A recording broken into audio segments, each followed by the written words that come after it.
소소한 일상의 아름다움 발견하는 언니 스토리 맘입니다. 아까 대처법 다시 또 2탄을 찍으려고 하는데요. 저학년들 특히 1학년부터 4학년 이런 상황에 또 고학년도 이런 경우가 비슷하게 있을 수 있거든요. 그때 친구들이나 반 친구들이 반 아이들이 나에게 좀 함부로 하거나 만만하게 생각하거나 할 때 내가 어떻게 대처하면 좋을지 그런 이제 이번에 2탄이에요. 첫 번째 것도 한번 보시면 좋을 것 같고요. 두 번째는 너 왜 그렇게 생겼어? 너 이상하게 생겼다. 너 옷 입는 게 왜 그래? 너 진짜 못생겼다. 키가 왜 이렇게 커?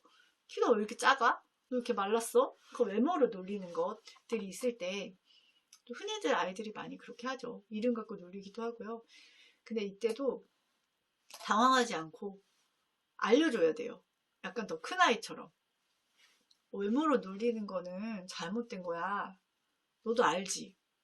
그렇게 얘기를 하면서 우리보다 어린 아이들도 그 잘못된 거 다 알아. 더 이상 나한테 외모를 갖고 놀리지 마. 나 기분 되게 나쁘거든. 내면이 외면보다 중요한 거 너도 알지? 라고 이제 얘기를 하는 거죠. 오히려 당황하지 말고 가르쳐 주듯이, 알려주듯이 이야기를 하는 게, 의연하게 이야기하는 게 더 좋고요. 두 번째 상황, 자기가 때려놓고 거짓말로 나보고 먼저 때렸다고 잡아떼는 억울한 상황이 있을 수 있어요. 저희 아이도 있었고, 자기가 먼저 놀렸고 때려놓고 덮어씌우는 경우가 있죠. 이때는 되게 억울하고 막 화가 나기 때문에 막 감정적으로 눈물이 날 수도 있고 막 말이 헛나올 수도 있어요. 아이들 같은 경우에는. 그때는 침착하게 눈을 쳐다보고 얘기를 할 수 있게 엄마하고 연습을 하는 게 좋죠. 엄마가 그 못된 아이 역할을 하는 거죠. 그때 잘 생각해봐. 겁난다고 아무 말이나 하는 거 잘못이잖아. 너가 먼저 뭐뭐뭐라고 나를 비난한 거 기억하지? 거짓말하면 순간은 넘어갈 수 있는데 너의 양심을 속이는 일이잖아. 너 자신에게 떳떳하게 행동했으면 좋겠어. 라고 가르쳐두시 얘기를 하는 게 좋아요. 그리고 침착하게 그 친구가 어떻게 먼저 그 아이가 어떻게 나한테 했는 거를 정확하게 말을 하는 게 좋거든요. 이게 기억력 싸움이기 때문에 이 순서에 맞게 또 너가 이렇게 했잖아 하고 정말 그 사실을 정확하게 팩트를 얘기를 하면 상대방도 좀 당황하게 되거든요. 그리고 선생님이 보실 때도 그냥 막 얼렁뚱땅 얘를 비난하는 것보다는 이런 상황에서 제가 이렇게 했어요.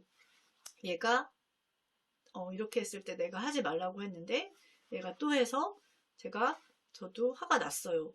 라고 하면서 그 상황을 천천히 얘기하는 게 훨씬 더 설득력이 있기 때문에 이때는 좀 침착하게 요건 연습을 많이 하는 게 좋겠죠. 그리고 나쁜 행동을 같이 하자고 조르는 애가 있어요. 자기만 하지 않고 꼭 같이 하자고 하면서 난처하게 만드는 경우가 있어요. 난 하고 싶지 않다는 거를 의사를 정확하게 이것도 처음부터 표현하는 게 좋아요. 뭐 아예 그러면 좀 그렇잖아. 뭐 친구 뭐 선생님한테 혼나면 어떡해 막 이런 거보다는 나는 하고 싶지 않아가 처음이에요. 나는 하고 싶지 않아. 진짜 친한 친구, 진짜 진정한 친구라면 상대가 원하는 거를 강요하지 않잖아. 나도 너에게 강요하지 않으니까 더 이상 조르지 마. 나는 하고 싶지 않아. 그거를 이제 얘기하는 게 되게 중요하고요. 또 빌려주기 싫다고 하니까 무작정 화를 버럭내는 애가 있어요. 그때는 이제 제가 두 가지 경우를 생각을 했는데 이 아이가 내가 빌려줬었는데 함부로 하는 거예요. 그리고 잡아 뗄 수도 있고 안 돌려줘 놓고 돌려줬다고 하거나 그러면 또 빌려주기가 어렵잖아요. 그 경우가 있고 그리고 또 나한테 너무 소중한 거면 사실 나도 이렇게 만지기도 아까운 그런 게 있을 수도 있거든요. 예를 들면 1년을, 2년을 기다려서 이제 뭐 할머니, 할아버지 또는 엄마, 아빠한테 받았을 때 되게 아끼는데 이 친구가 보면 분명히 떨어뜨릴 것 같아요. 그리고 되게 소중히 여기지 않을 것 같아요. 그때 첫 번째로는 빌려줄 수 없을 때 나한테 너무 소중한 거라서 빌려줄 수가 없어. 평소에는 친구들에게 나 잘 빌려주는 편이잖아. 이거는 그럴 수가 없어. 뭐 그렇게 할 수도 있고 때로는 빌려주는 것까지는 안 되지만 여기서 좀 갖고 놀거나 좀 만져보거나 써보거나 이렇게는 허용해 줄 수 있을 때는 여기서 한번 잠깐 해봐. 그 정도는 괜찮아 라고 얘기해 줄 수도 있고요.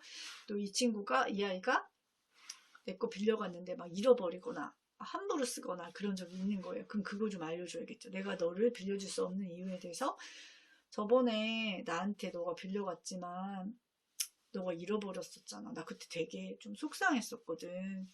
그래서 또 혹시나 잃어버리게 될까봐 많이 걱정돼. 소중하게 쓰고 돌려줄 수 있어? 라고 한번 물어보고 그 친구가 진짜 믿음이 가게 그렇게 하겠다. 그랬을 때는 너를 믿고 한 번 더 빌려볼게. 너가 꼭 돌려줄 거라고 나는 생각해. 그리고 이제 만약에 안 돌려주면 그때는 이제 이유가 생기는 거죠. 확실히. 그리고 내 물건 가져가서 망가뜨리고 미안하다고 이제 사과를 안 하는 아이가 있어요. 그냥 뭐 실수였다라고 하고 사과하지 않을 때는 이제 내 속상한 마음 얘기하겠죠. 되게 속상하다. 나는 너가 잘 사용하고 돌려줄 줄 알았어. 그래서 빌려준 거였거든. 어떻게 생각해? 나라면은 나는 이상하면 되게 미안할 것 같은데 사과하는 것도 사실 용기가 있는 거잖아. 실수도 아니고 함부로 사용하다가 이렇게 된 거니까 나한테 사과를 했으면 좋겠어. 라고 표현을 하는 게 되게 필요하죠. 네. 우리 여러 가지 상황을 이제 아이하고 얘기한 것도 있었지만 제가 이제 뭐 예전에 또 아이들 가르치면서 본 것들 그리고 제가 어렸을 때 좀 비슷한 일 경험한 것들을 조금 적어봤어요. 이게 딱 정답이라고 할 수는 없지만 일단 감정 표현과 또 내가 원하는 것, 또 내 의사 표현하는 거 세 가지가 되게 들어가는 게 필요하고요. 그리고 아이의 말로 또 아이의 연령에 맞게 아이가 잘 사용할 수 있는 말로 바꿔서 아이하고 연습하는 게 굉장히 좋습니다. 네, 언니 스토리 맘이었습니다.